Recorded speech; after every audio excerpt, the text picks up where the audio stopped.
हक़ मौजूद माया कोरियोग्राफर सूफ़ी सतार। दोस्तों, सिंध जे वॾे में वॾो शाइर जंहिं चयो रक़्स जिस्म जी शाइरी आहे शेख अयाज़। ऐं सिंध जो क़ौमी रागी साईं सरमद सिंधी, जिन जी आवाज़ में ॻायल आहे अड़े चंड शाइरी आहे शेख अयाज़ जी। हिनखे मूं कोरियोग्राफ कयो आहे। अवां जी नज़र करियां थो, उमेद आहे अवां खे पसंदि ईंदो। हक़ मौजूद। अड़े चंड अड़े चंड अड़े चंड अड़े चंड अड़े चंड अड़े चंड तेरी तो पैड तो ना है ओ तेरी तो पैड तो ना है संदस रूप संदस रंग संदस रूप संदस रंग ये आहे दिया तू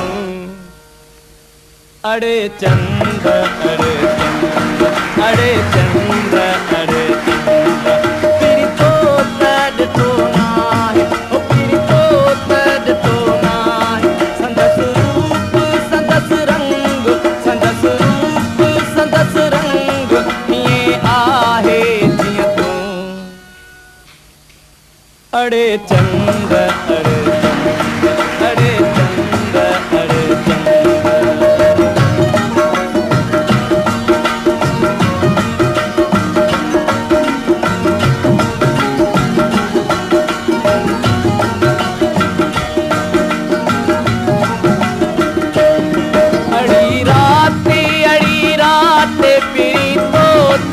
तो नाए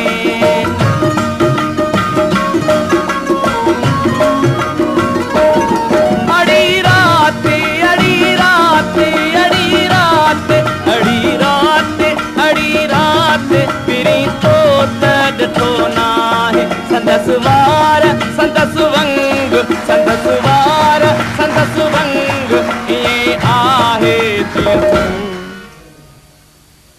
अड़े चंद अड़े चंद अड़े चंद अड़े चंद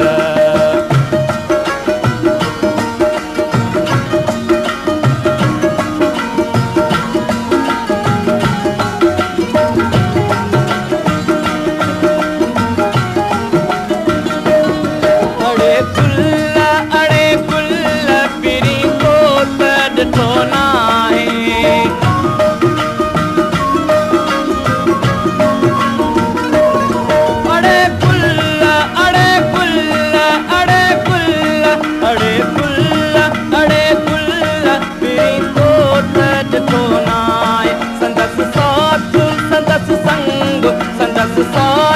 संदस संग ये आहे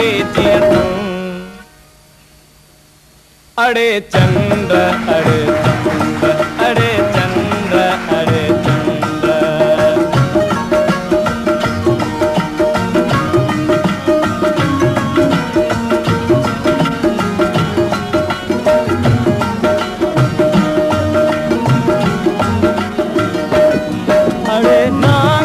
अड़े नाग पिरी तो तड तो ना है